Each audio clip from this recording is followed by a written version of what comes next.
Hey, how are you? How are you doing? It's been quite a while ever since I released an episode on Tom thinking. How have you been? Myself, I've been okay. It's been quite crazy on my side. Lots of things have been happening, and I want to share some of them with you today. But I feel so refreshed this morning. I don't know what your spiritual rituals are, but mine is having a pilgrimage every month. I walk from my place in Chitebi to Chiwamirembe, which is a Catholic shrine in Kajanse. So it's a journey of prayer, a journey of silence, a journey of meditation. It's something that nourishes my soul, and I've just completed the one for this month. And yeah, I feel so awesome. So I don't know what yours is, but life is as spiritual as it is physical. So hopefully you can also get one if you don't have. If you do, keep on keeping on. If you don't have, you gotta get one. Make sure you be consistent with it, because you never know what goes on behind closed doors. You never know what forces are after you. But with the things that we do that are aimed at strengthening our spiritual muscle, we are able to overcome many things, many of which we don't see. So yeah, otherwise, welcome to this episode of the Tom Thinking. My name is Thomas Malunda. So many weeks back, a few months back, literally, I was on a plane. I was heading to Ghana in Accra, and at the time of landing, the guy that I was close to made a statement, because the way the plane landed was so smooth. So the guy said that this is the only point when you tell that the pilot knows what they are doing, because majority of the flight time in the air is spent on autopilot. I didn't know that. So actually, I don't know if it's correct, but well, it was something that I had to think about. I was like, wow, so majority of the time in air is actually on autopilot. That's amusing. Then also, I saw a video recently of, there are these cars that Elon Musk makes, the Tesla cars. I've not sat in them. I don't really look forward to sitting in them, but I saw someone who had sat in them, and they were driving themselves, like they were auto-driving, which also made me appreciate the level of technology that we've gotten onto. Why am I talking or speaking into this? When you think about auto-driving or autopilot, there is no way they can just get any machine and let it to autopilot or auto drive.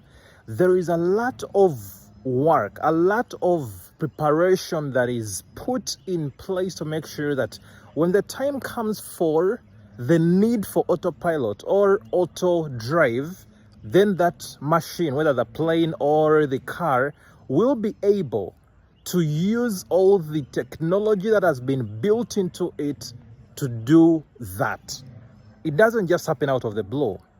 So I'm sharing this because I would say last year, I've been operating in autopilot. Yeah, many people don't know this. There is someone who recently, when I was going to celebrate my birthday on the 4th of May, who told me, oh my God, Tom, you are so productive. Like, the way you're doing stuff seems to be moving for you so well. How are you maintaining your work to be at a very high level? And I told them that, well, you're going to be surprised, because I've actually been operating on autopilot. And they told me, you can't be operating on autopilot because you've been effective. You've been delivering to the highest quality. What they didn't know is that I had actually put in a lot of work, just like those planes and cars, before I got into autopilot. So by the time I was operating in autopilot, no one could tell that I was in autopilot, because I've gotten to a point whereby even in autopilot I can deliver to the fullest. So what made me go into autopilot were a number of life things, like life really happened. Last year in July we had our son, our second born, my wife and I, which was awesome. But then at that point we had a lot of struggles with maids. It was so hard to balance because our daughter, our firstborn, was also still young. I think she was about 1 year and a half. So she was still clingy on the mother especially. So then I had to be there for all of them emotionally. And yet at that time, I was so busy at work. Like work was so crazy. I remember we were organizing a conference here in Uganda. And annual conference then, where we usually have all our banking partners in one hall, and it was crazy on me. And I was speaking out, like I told my colleagues that, hey, I'm struggling. And I remember telling my friend Henry, my best man, that, dude, I'm struggling. And he actually at some point had to take my daughter to live with him because I had to figure out stuff at that point. Because at that time, my wife had just come out, of the hospital. She was not sleeping well, so she was with our son, and I had stayed with our daughter, Michelle. But I got to a point where work was so crazy, and, my friend had to first take her for like a week, and then I got her back. But, with all those things happening, I was displaced off the cliff, for lack of a better statement. And I had to maintain the highest level of productivity that I was performing at while balancing all these factors. That's when I chose to go into autopilot at that point.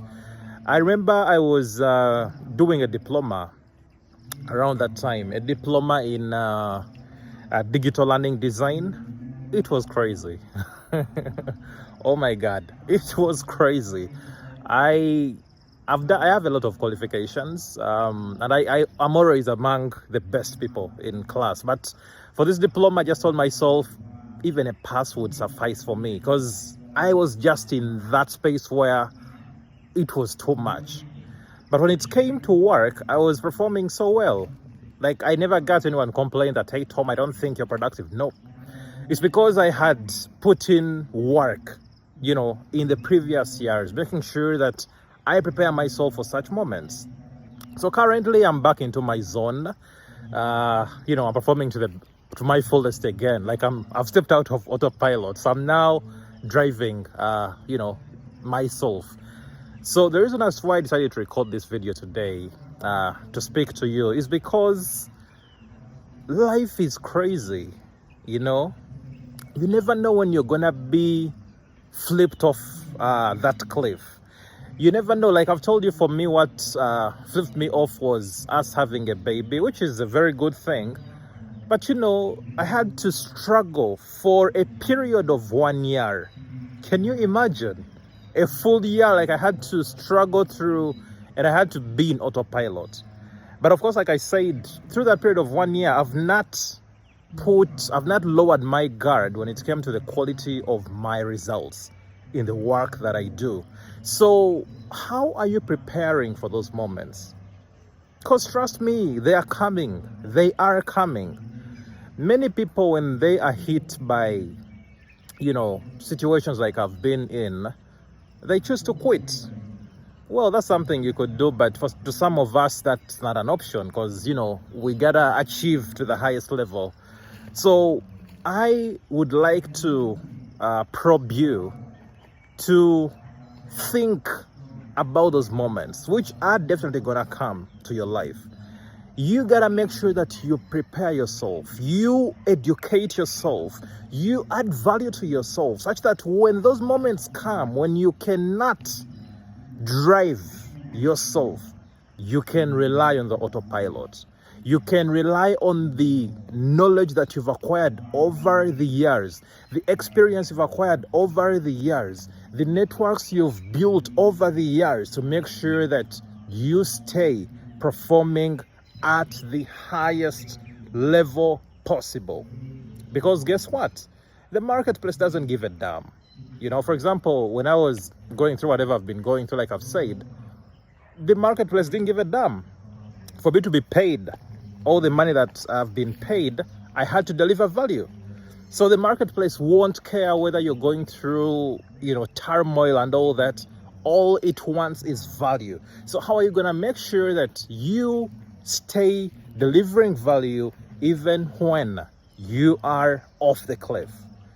The best way to do that is to use this time when you are in your spring, when you are in your season of opportunity, when you're in your season of strength, to build a strong foundation which you will be able to ride on, to tap on, to leverage, to survive those times when you are going to be in spaces where you're not at your best. I hope that this video speaks to you who's watching it.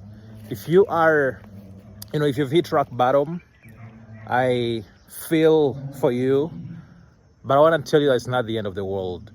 Someone say that the beauty about hitting rock bottom is that there is no elsewhere to go. You gotta come back up.